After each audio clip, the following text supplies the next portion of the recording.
Welcome to the deep dive. Great to be here. Today we're really digging into a fascinating piece of ancient writing, Proverbs chapter 7. Yeah, our sources frame it as the allure of vice, a father's urgent warning. Exactly. It reads like this dramatic, almost tense story, but packed with these timeless lessons. Absolutely. So our mission today is basically to unpack this whole vivid narrative. We want to pull out the key insights, And really get what it's telling us about temptation, choices, Yeah. consequences. Right, because this isn't just some dusty old text. It feels like a pretty powerful guide for navigating some tricky parts of life. Definitely still relevant. Okay, so let's get into it. A father's plea for wisdom. It kicks off with this father's plea to his son. It feels really urgent, almost desperate. It's intense. He says, "My son, keep my words, store them within you. Like, hold on to them tightly." Guard them like your most precious sight, like the apple of your eye. That's serious. And then he says, "Tie them to your fingers, write them on the tablet of your heart." It's not just casual advice, is it? No, not at all. It's about making this wisdom part of your very being. Deep internalization. He even compares wisdom to family. He says, call wisdom your sister. Call insight your closest family. Why make that connection so personal, so profound? Well, I think that profound link really hammers home wisdom's role as, like, fundamental protection.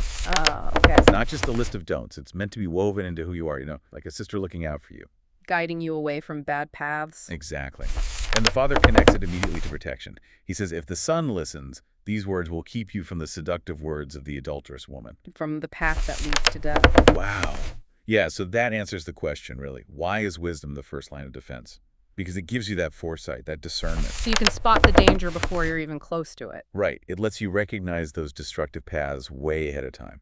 Okay, so it's not just about avoiding bad things. It's about having that internal compass, that clarity to see trouble coming. And maybe this specific warning frames the whole story because it sets up the particular kind of pitfall the rest of the chapter illustrates, the really sneaky kind. Precisely. The kind that looks appealing on the surface. The observer and the naive. So then the scene shifts. Yeah. It feels like a flashback, almost cinematic. You've got this older man watching from his window, his lattice window. Yeah, looking down. He sees these young guys hanging out below, laughing, carefree, aimless, just kind of milling about. But then one catches his eye. Yeah, and the description is blunt. Simple, naive, wandering without purpose. And then it just says, he had no sense. Oof. It's such a stark contrast to the carefree vibe just moments before. Definitely. Then the mood changes as this specific young man starts walking. He walks toward a certain part of the city, the Woman's Street. Right, heading into a specific area. The light dims, the sun sets, and shadows stretch over the path. He walks straight into the dark. The symbolism there is just heavy. Oh, incredibly potent, isn't it? This part really shows vulnerability so powerfully. He's not painted as evil or anything. No, not at all. Just simple, without purpose. And that seems to be what makes him so open to suggestion or danger. So what is it about being aimless, being without purpose, or having no sense that makes someone just walk right into danger as things get darker? That's the key question, right? It suggests that if you lack that internal direction, that core understanding or grounding. They're just kind of drifting. Exactly. You're exposed, vulnerable to whatever forces pop up, especially when the environment itself gets murky or unclear, like walking into literal and figurative darkness. So it's less about what he actively does wrong at first and more about what he's lacking inside. Yeah, that internal guidance system just isn't there. Which, I guess, sets the stage perfectly for who shows up next. The seductress and her tactics. And right on cue. The seductress appears, and the description is really vivid. She's dressed in layers of beauty, perfume, and deception. It's all surface appeal. Her eyes are sharp, her words smoother than oil. And she's not passive. She's constantly moving. She moves like wind, never at home, always lurking. Like a predator, yeah.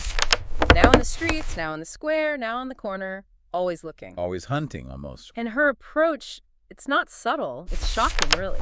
She grabs the young man by the arm, kisses him without invitation. Wow, just like that. And speaks as if she knows him. Total boundary crossing. And then come the words, the manipulative part. Right. She paints this picture, this fantasy of pleasure without cost, passion without consequence, secrecy without danger. It's the ultimate sales pitch for something destructive. A masterclass in twisting reality. So what are some of the specific words, the smooth, tempting lines she uses? Okay, so she says things like, I've just come from the temple, I've fulfilled my vows today. Whoa, starting with piety. Exactly. Then, pure flattery. I've been looking for you. Making him feel special, chosen. Ah, builds him up. Then the luxury appeal. My bed is perfumed, my sheets are from Egypt. Painting this picture of indulgence. Sounds very exotic and tempting. And the kicker. Let's drink our fill of love until morning.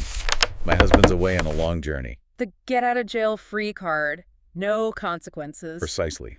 What's so striking, and maybe a bit disturbing, is how well this ancient description nails the tactics of manipulation we still see, right? Absolutely. It's timeless. She mixes that piety, the flattery, the promise of luxury, and crucially, that illusion of freedom from any fallout because the husband's gone. But the text warns us, doesn't it? Oh, clearly. It says, behind her lipstick smile is a trap, hidden and deadly. It lays it right out there. It's a blueprint for how deception works, playing on desire, playing on that hope that maybe just this once there won't be a catch. The inevitable outcome. The snare tightens. And then inevitably. The mood shifts again to the grim outcome. With persuasive words, she led him astray. With her smooth talk, she seduced him. It worked. He fell for it. And then we get these metaphors for his fate. They're incredibly potent, really stark. Very visual. He follows like an ox walking to the slaughter, just completely unaware. Passive. Like a deer stepping into a noose. Like a bird flying into a trap. And this part is chilling. Not knowing it will cost him his life. That lack of awareness is the terrifying part. Then there's this image. It feels almost violent. A sudden shot. An arrow pierces his side. It says it's a metaphor, but the pain is real.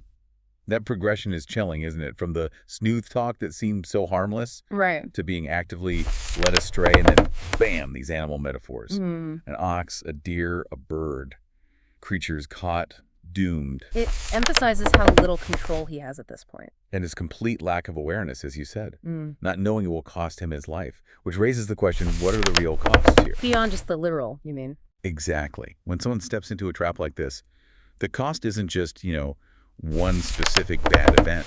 It's the cost to your peace of mind, isn't it? Oh, definitely. Your future potential, maybe relationships get damaged or destroyed. Loss of integrity, trust. Yeah, it's a total derailment. It's not just a detour. It's often a crash. A huge cost to the life you could have had. The universal warning. A final plea. Then the father's voice seems to rise again, but broader now. It's a passionate, universal warning. It shifts perspective. Now then, my sons, listen to me. Pay attention to my words. He's talking to everyone now, not just the one son. Including us, the readers or listeners. Do not let your heart turn to her ways. Do not stray into her path. It's a direct command. And he gives the reason why it's so urgent. Yeah, it's grim. For many are the victims she has brought down. Her slain are a mighty throng.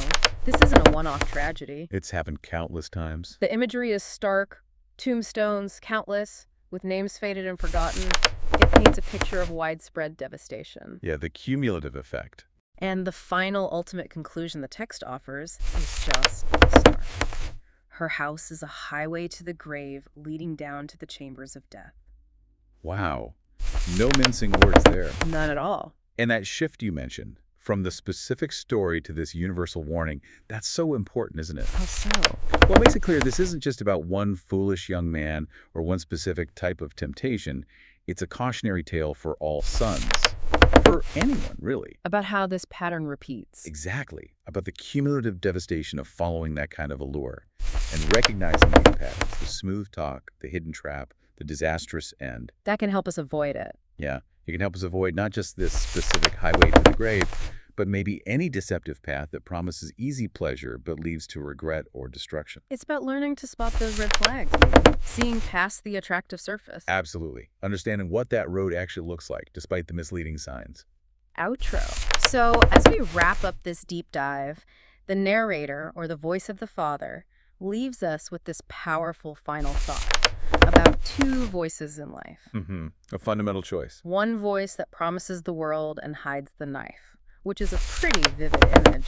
Definitely captures the deception. And the other voice that calls you to wisdom, discipline, and life. The core message seems crystal clear. Choose the path of the wise. Remember the word. Yeah, choose life, essentially. But the challenge for us living our lives day to day is actually discerning those two voices, right? Especially because that first voice, the one hiding the knife, often sounds so much better in the moment. Oh, absolutely. It plays right into our immediate desires, our impatience, maybe. While the voice of wisdom, Mm. well, that often requires patience, discipline, looking long term. Things that aren't always easy or instantly gratifying. Not at all. So maybe a final thought for everyone listening. Where in your own life might that idea of temporary pleasure actually be a lure, a deceptive one? Hmm. Masking what the text calls a trap, hidden and deadly. Maybe leading down a path that metaphorically feels like that highway to the grave. Sobering question. And maybe thinking about how that deeper understanding of wisdom, of discipline, could actually empower you to make the choice that leads to real life. Not just for the moment, but, for the long haul. Something to really chew on.